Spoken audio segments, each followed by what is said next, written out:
আজিকালি প্ৰত্যেকটো একাউণ্টৰ লগত আধাৰটো লিংক হৈ আছে। অখিল গগৈ যদি 4টা একাউণ্ট দিয়ে তেতিয়াহ'লে এটা একাউণ্টে একেটা মানুহৰ বুলি আধাৰত গম পাই যায়। তো সেইটো নোচোৱাকে তোমালোকে পইচা দিছানে? তোমালোক এনেকুৱা মূৰ্খ বুৰ্বক মানুহ তোমালোক জন্ম হৈছানে মন্ত্ৰী হিচাপে? চৰকাৰ ইমান বুৰ্বক নে? তো বিমল বৰাই যিবিলাক কথা কৈ আছে আমাৰ শিৱসাগৰ আৰু আমাৰ চৰাইদেউৰ মানুহৰ প্ৰতি অপমান। তেওঁ কৈ আছে যে চৰাইদেউ মানুহ শিৱসাগৰ মানুহে একেটা মানুহে 4টা একাউণ্ট দিছে।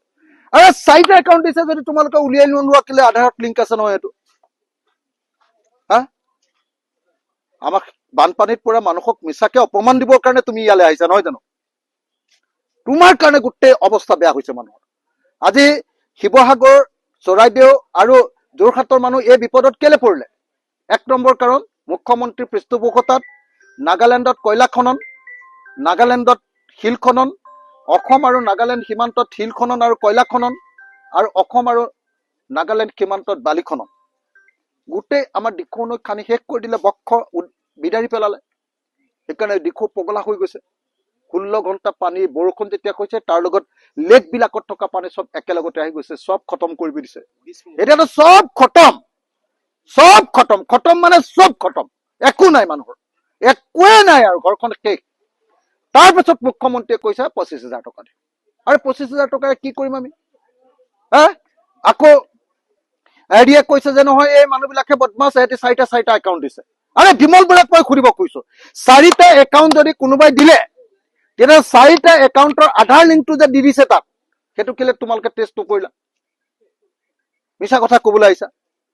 হা, মানুহক দুখ দি তোমালোকে এইটো কৰিব কৈছা তোমাৰ কাৰণে। বিমল বৰাৰ কাৰণে আমাৰ মানুহে ভালকে ৰিলিফ পোৱা নাই।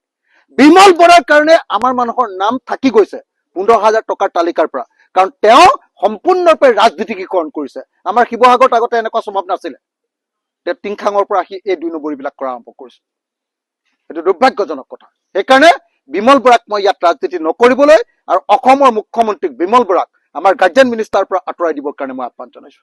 মই আজি মগৰাহাট পঞ্চায়ত ভ্ৰমণ কৰি আছো।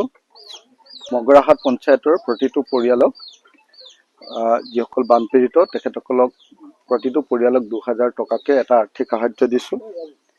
যিখিনি পাৰিছো অন্যান্য সামগ্ৰী দিবলৈ চেষ্টা কৰিছো।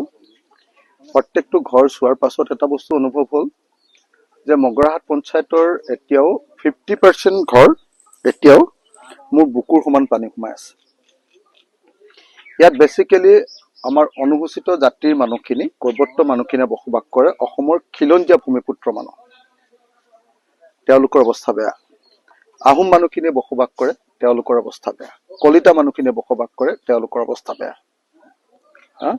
একদম পৰিস্থিতি ভয়াৱহভাৱে বেয়া। তো অসমৰ মুখ্যমন্ত্ৰীয়ে কৈছে যে 15,000 টকাকে দিম। মই হুলস্থুল লগালক ক'লে যে নাই 25,000 দি দিম বাৰু, হ'ব শিৱসাগৰ আৰু। কিন্তু এতিয়া এই 25,000 টকাৰ তালিকাটোতে এওঁলোকৰ নাম সোমোৱা নাই। মই সেইকাৰণে মুখ্যমন্ত্ৰীক কোৱাৰ পাছত এতিয়া তেওঁ নামটো ভৰাম বুলি কৈছে। কিন্তু মই মুখ্যমন্ত্ৰীক ক'বলগীয়া কথাটো হ'ল যে 25,000 টকাৰে তেওঁলোকৰ পাকঘৰৰ বস্তুকেইটাও কিনিব নোৱাৰিব।